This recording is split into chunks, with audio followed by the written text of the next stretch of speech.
Hi, a very warm welcome to this little presentation regarding practical examples to show you the difference between real-time spectrum analysis with a spectrogram and the new IQ analyzer in SignalShark. So there is a full webinar available for it. If you don't like to see the full webinar, here is just the application out of the webinar. So if you want to know more about it, watch the entire webinar, please. Okay. So what we see here is the real-time spectrum and spectrogram on the SignalShark. And what we have on board here is a DAB signal, and we monitor it with a span of 20 megahertz, a resolution bandwidth 50 kilohertz, and I've set the spectrogram into the as fast as possible 250 microseconds in this setting. So I prepared here a little video. Let's replay the video, and now you can see this is a real DAB signal, and sometimes you can see that there are some little gaps inside of the spectrum. This is due to the fact that DAB uses this for synchronization. So I now stop manually here in the video the spectrogram, the measurement, and you can see the gap here, how it is visualized. With the marker, we can now go and search exactly for one of those gaps. And I would like to see the spectrum inside. So this is possible, as you can see, but you can see it's very, very small, this gap here. So it's not good to see. It's possible. So you can see if there is a signal under signal, which is one of the major problems today in interference hunting. But the visualization is not very deep. So now I would like to go over to the IQ analyzer. So you can see here there is a folder called IQ analyzer. I start the video again and I pause it for a moment. So what we see here is the real-time spectrum again. And here we see the magnitude of the entire window here. And you can see already here is the gap of our signal. And here you see the spectrogram. But now this magnitude view has a resolution down to 20 nanoseconds is possible. And here we have the spectrogram with a much, much higher resolution. So let's play the video a little bit.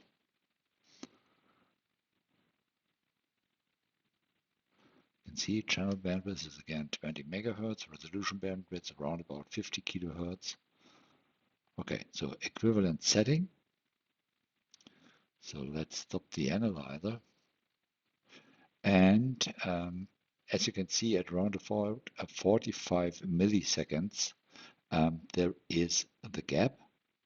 So here in this IQ spectrogram at the moment, we look for an area about 25 milliseconds. So I change it over to 45 milliseconds. And now you can see here the gap, and I make the representation much bigger now onto the screen.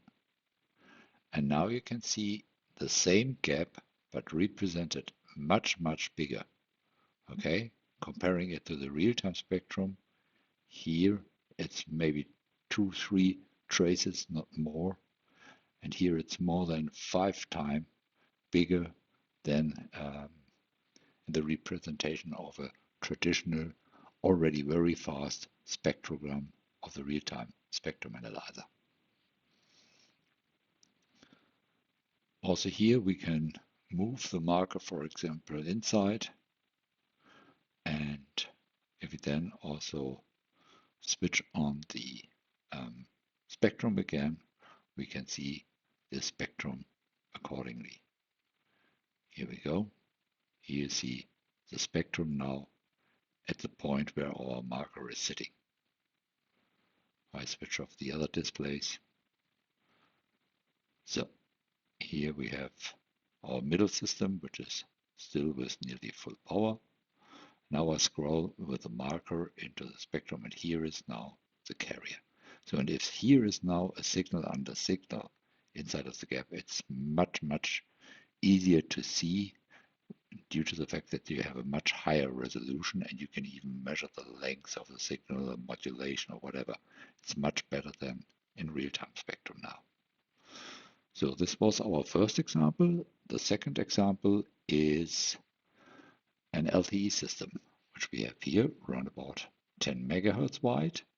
And if you run it in traditional spectrum analysis, you can see, hey, come on, the system is heavily loaded all the time. You can't see really, I pause it here for a moment, you can see a little bit block structure and so on, but you can't look through the framing structure of the LTE signal. There might be some gaps, but it's not visible due to the fact that this spectrogram is fast, but not fast enough to look inside, okay? So let's again do the same setting in the IQ analyzer. So again, I pause the video. You can see here the real-time spectrum. And here you can see the magnitude view. And here you see the IQ spectrogram. And you can see already we stopped here the video at a point where exactly at that time there was only frame and nearly no communication. Here is a little bit of communication, but here is only frame structure. And if there is now something hidden under the signal of the LTE signal, you can see it here because now we look here onto the ground floor, noise floor of the signal. So let's continue. And what is also important is that this is a IQ analysis directly live. This means this is not stop, store, and replay and analyze it, but it's a real analysis. And I pause the replay again, and I've enlarged now the spectrogram, and now you can see here exactly the frame structure and so on. And here there's also a short moment without communication. Means this is a chance where you can see an interferer under it. Okay, I've added now a signal generator of 805 megahertz, and you can see it already. Here it is. So the signal is below the level of the LTE signal. So in traditional spectrogram, you will not see it. But due to the fact that we have here the possibility, I pause the replay again, the possibility to have such a high resolution that we can see it here below the framework. So here you have the much higher possibility to see something, even if there is heavy traffic onto this system. I can also change the frequency of the interferer, and you will see that it's moving. Look, now it's at 807 megahertz. I'm switching it over to 809.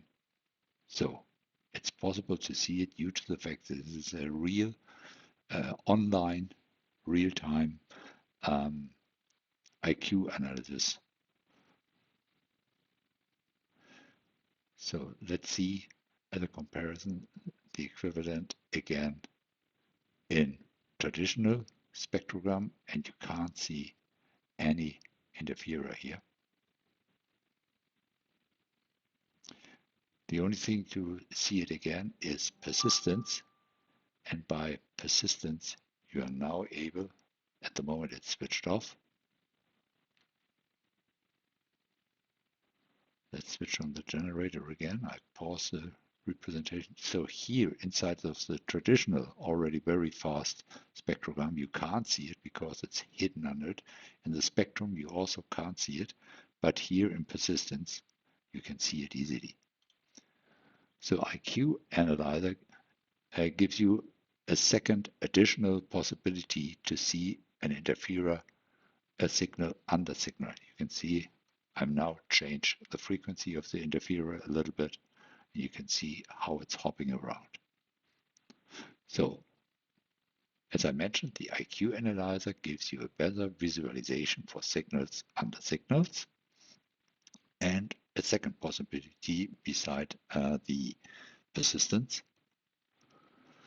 So now let's go also for sporadic or hopping interferers. And as a measurement example, I've taken a simple garage door opener at 27 megahertz and I push it.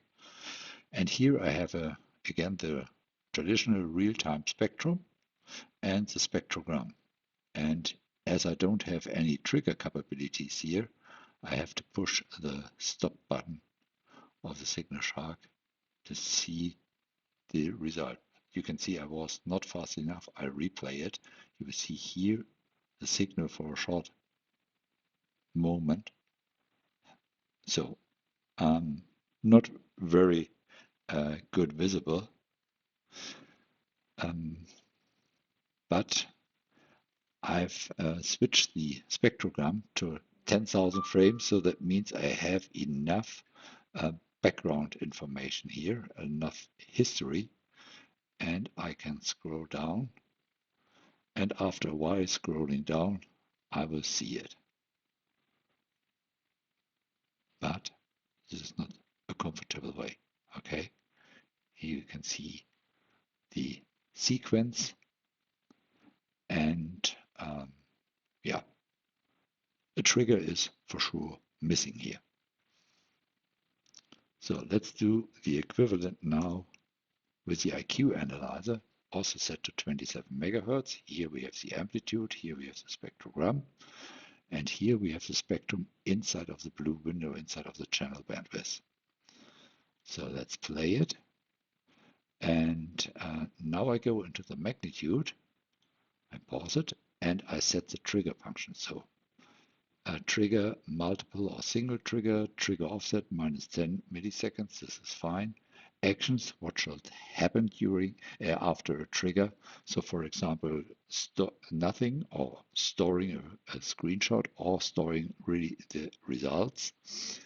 I can activate the trigger, I can make a manual trigger, and here I can decide which kind of type of trigger I want to have. A level trigger is the most common one, so that you set, for example, the level of minus 60 dBm. If this is exceeded, trigger slope rising, then I want to have a trigger. You can also set a type of time, SCPI, and so on.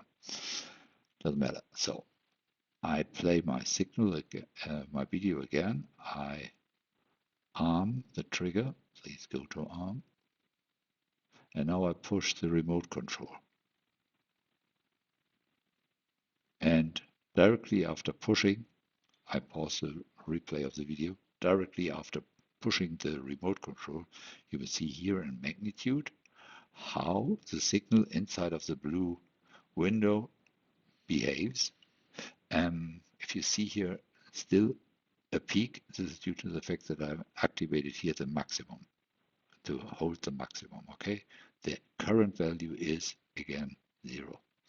So here you see the signal versus time. It takes around about 80 milliseconds. We have here 10 milliseconds a delay. And you see here already the IQ spectrogram. Okay, now I would love to see it in a higher resolution. I go into the IQ spectrogram. And the advantage now is that I can change the setting due to the fact that these measurements are now based on the IQ data. Okay, this means I can make a post-processing of it. I can change the overlapping, I can change the resolution bandwidth by which I do the analysis to have a higher or lower time or frequency resolution. Remember, the traditional spectrogram is based on spectrum lines. This is a dead end. You can't change resolution bandwidth or overlapping or something like that. You can't change it anymore. But due to the fact that we have the IQ data here, you can still change it. Okay. Another good example for the IQ analyzer where you need both capabilities, the trigger plus the high time resolution, is, for example, a walkie-talkie. And when you push, sorry, When you push the PTT button, then you can see how the walkie-talkie is trying to find his correct frequency. This means the PLL, the phase-locked loop, inside of the oscillator is trying to find the correct frequency, and he is swinging here a little bit to plus and minus frequencies. Not too much. This is a good walkie-talkie, let me say. But if you have a faulty walkie-talkie, then you can have events that the frequency of the walkie-talkie is changing the neighbor channels. Okay, this is one of the major problems with walkie-talkie when they get faulty, disturbing the neighbor channels. So here we use our trigger with 10 milliseconds pre-trigger, and we have the high time and frequency resolution to see the settling of the PLL. Okay. So this was a little bit regarding the advantages of the IQ analyzer inside of the Signature. Thank you very much and bye-bye.